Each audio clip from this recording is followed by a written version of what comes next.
I learned the weight of silence the day my brother called me a disgrace to our name. Not in private, where shame might be contained, but in the drawing room, before witnesses who would carry his words like infection through every parlor in London. He said I had written things no decent woman should think, let alone publish. He said I had made our family a subject of gossip. He said I would be corrected. But what he did not say, what he could not say before those assembled faces, was that every word I had written was true. The afternoon light fell through the tall windows of our Belgrave Square house in that particular way it had in autumn, turning everything the color of old gold. I stood perfectly still, my hands folded at my waist in the manner our governess had drilled into me 20 years before. Around me, the room held its breath. My sister-in-law pretended to examine her embroidery. My brother's business partner, Mr. Thornhill, studied his brandy glass with sudden fascination. Only my brother moved, pacing before the fireplace, like a barrister delivering his summation, his face flushed with the righteousness of men who have never questioned their own authority. I did not cry, I did not defend myself, I merely listened, committing every word to the vast, silent archive I had kept since childhood, that place where I stored away every slight, every dismissal, every moment I had been told my thoughts were unsuitable for female expression. When he finished, I curtsied with perfect grace and left the room. Behind me, I heard the rustle of relief, the clearing of throats, the resumption of comfortable conversation. They believed it was over. They believed I had been subdued. I was 31 years old, and I had just begun. My life before that October afternoon had followed the prescribed pattern of women born to families of consequence, but insufficient fortune. I was educated enough to be pleasing, accomplished enough to grace a drawing room, but never so learned as to threaten. I played the pianoforte adequately. I spoke French with proper accent. I read the books my mother selected and attended the functions she deemed appropriate. For 16 years after my coming out, I performed the dance of matrimonial eligibility, watching younger women with larger dowries marry, while I aged into that particular form of invisibility reserved for spinster daughters. When our father died, the house and fortune passed entirely to my brother, as law and custom dictated. My mother received a widow's portion. I received the promise of shelter, provided I remained useful and caused no difficulty. I became a kind of superior servant in the house where I had been born, managing household accounts, tending to mother during her declining years, appearing at family dinners to provide the requisite feminine presence. I wore mourning for 3 years. I wore gray for 2 more. I became furniture, but I also became a watcher. I observed everything, the dinner, conversations my brother thought too complex for women's understanding, the financial schemes discussed over port, the casual cruelties of men who believed their privilege was divinely ordained. And in the privacy of my small room at the back of the house, I wrote. At first, I wrote only for myself, essays on the absurdities of inheritance law, sketches of characters drawn from the endless parade of visitors to our home, observations on the theater of London society where everyone performed their assigned role with desperate conviction. I wrote by candlelight after the house had settled into sleep, filling notebook after notebook with thoughts I could never speak aloud. Then, quite by accident, I discovered I was not alone. A friend of my mother's, a widow with independent means and radical sympathies, read one of my essays when I left it carelessly on a side table during tea. Mrs. Ashford did not recoil. Instead, she laughed, that startled laugh of recognition, and said, "My dear, this is publishable." She knew an editor. He knew a printer. They were starting a new journal concerned with matters of social reform. They needed voices willing to speak uncomfortable truths. I began to publish under a pseudonym, a lady of no consequence, and for 3 years, my words appeared in print while I maintained my invisible existence in Belgrave Square. I wrote about the marriage market's cruelties, about women trapped in drawing rooms while their brothers debated policy in Parliament, about the hypocrisy of men who kept mistresses while demanding spotless virtue from their daughters. My pieces were reprinted in provincial papers. They were discussed in salons. They were eventually noticed by people who mattered, including my brother. The fracture came not from my writing itself, but from a letter. A careless congratulatory letter from Mrs. Ashford, delivered by mistake to the main house rather than directly to my hand. My brother's wife opened it, as was her habit with all correspondence arriving at the house. She read it. She showed my brother. And in that moment, my careful construction of anonymity collapsed. What followed was not merely anger, but something colder. Calculation. My brother did not rage immediately. He waited, he made inquiries, he obtained copies of everything I had published. He read my words with the attention of a prosecutor, building a case. And then, on that autumn afternoon, with witnesses carefully selected, he delivered his verdict. I was a disgrace. I was ungrateful. I had betrayed the family that sheltered me. I had aired private matters in public forums. I had, through my writing, associated our respectable name with radical causes and feminist agitation. Worse, I had signed away any claim to moral authority by accepting payment for my work, making myself little better than a common laborer. He demanded I cease all writing. He demanded I issue a public retraction. He demanded I surrender every manuscript, every notebook, every scrap of paper that bore my subversive thoughts. And he demanded I sign a document acknowledging my fault and promising absolute obedience to his guidance henceforth. In return, he would not turn me out. I would be permitted to remain in the house, provided I caused no further scandal. The alternative, he implied without stating directly, was ruin. Without family support, a spinster woman of my age had no respectable options. I could become a governess if I could find a family willing to employ someone tainted by scandal. I could throw myself on the mercy of distant relations. I could disappear into the vast, anonymous poverty of London's outer districts. It was, he believed, an ultimatum that permitted only one response. He did not know that I had spent 3 years building something he could not see or control. He did not know that my pseudonym had value, that editors sought my work, that I had saved every shilling of my payment in an account held under my mother's maiden name. He did not know that Mrs. Ashford had offered me rooms in her Bloomsbury house, or that I had friends now in circles he would never penetrate, women and men who valued ideas over bloodlines. Most of all, he did not know that I had been collecting evidence. That evening, I began the careful work of documentation. I had always been methodical, but now I became surgical in my precision. I wrote out timelines of every family gathering, every dinner conversation, every careless revelation.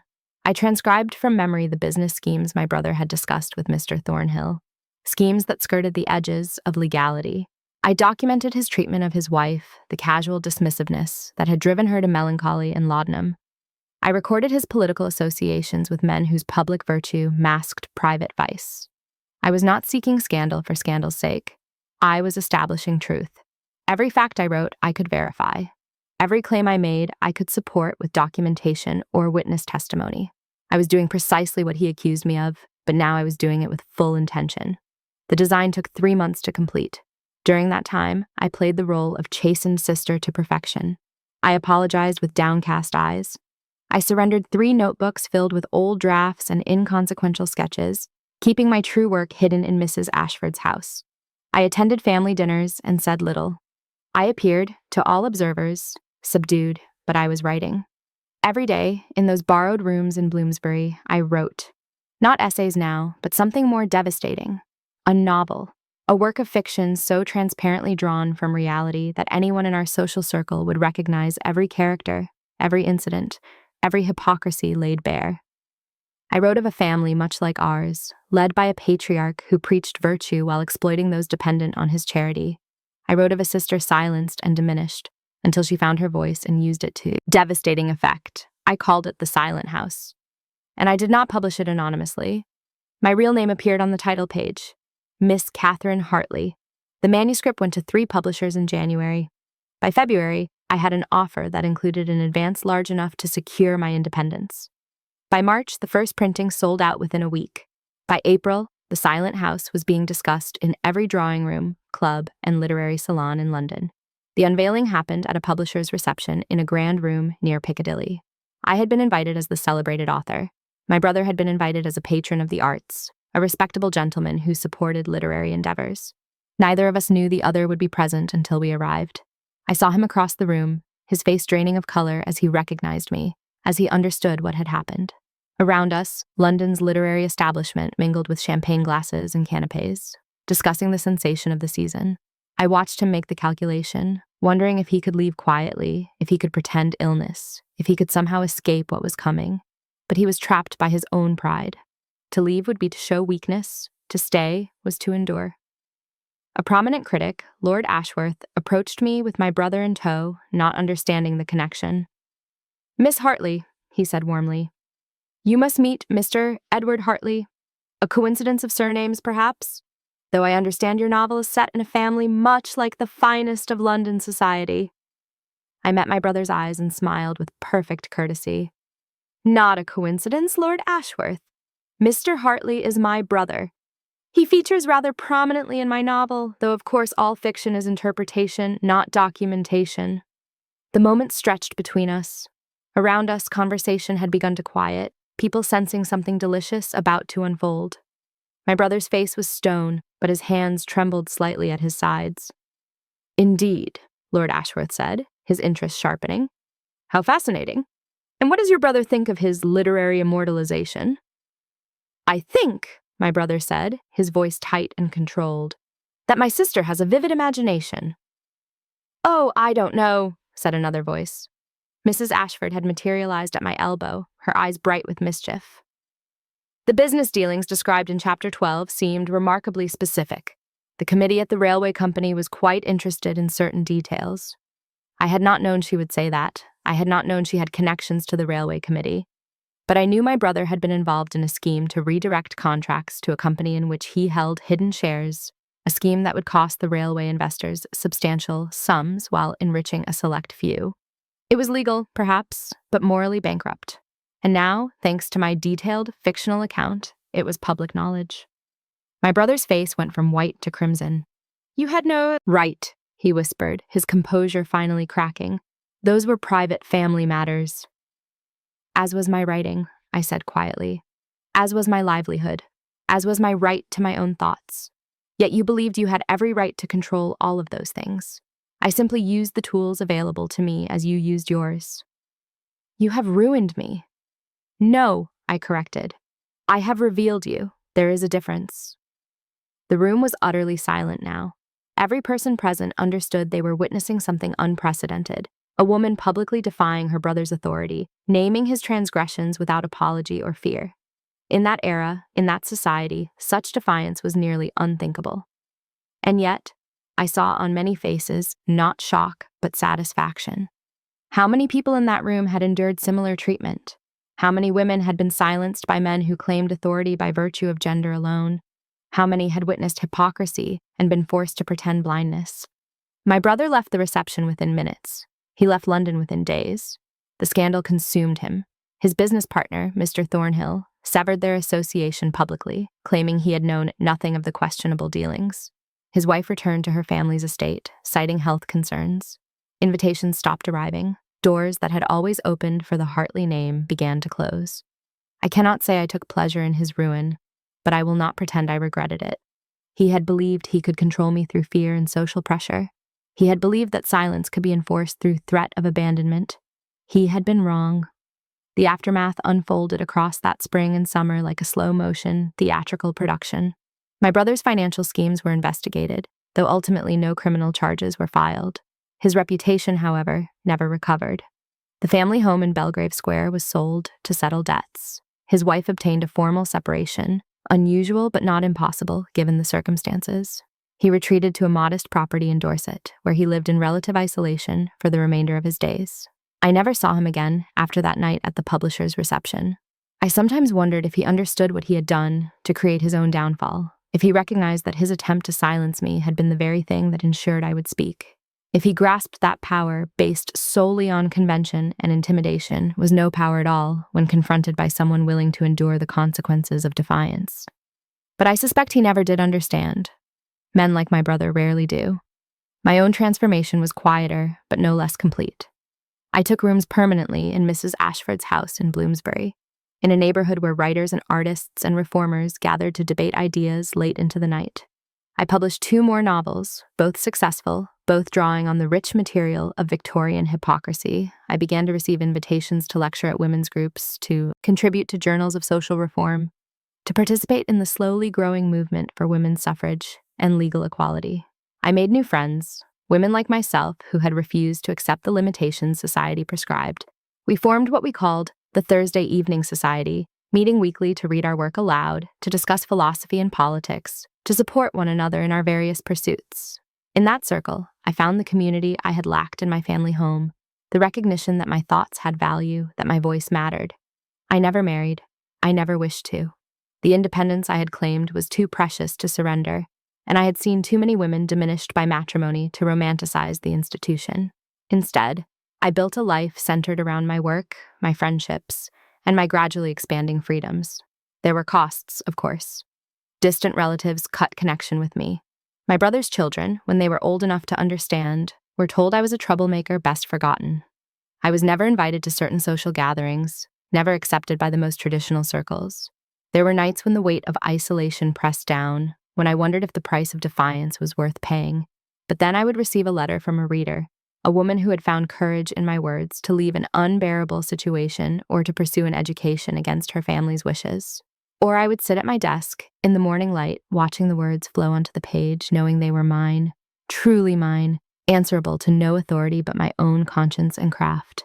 And I would remember why I had chosen this path. Now, sitting in my study 20 years after that autumn afternoon, I can look back with something approaching peace. The anger that fueled my revenge has long since cooled into understanding. I recognize now that my brother was as trapped by convention as I was, though his cage was gilded and he never recognized the bars. He believed he was enforcing proper order. He believed he was protecting family honor. He believed he had the right to control his sister's thoughts and words. He was wrong on all counts, but his wrongness was the wrongness of his entire world, a world that taught men they were naturally superior and women naturally subordinate.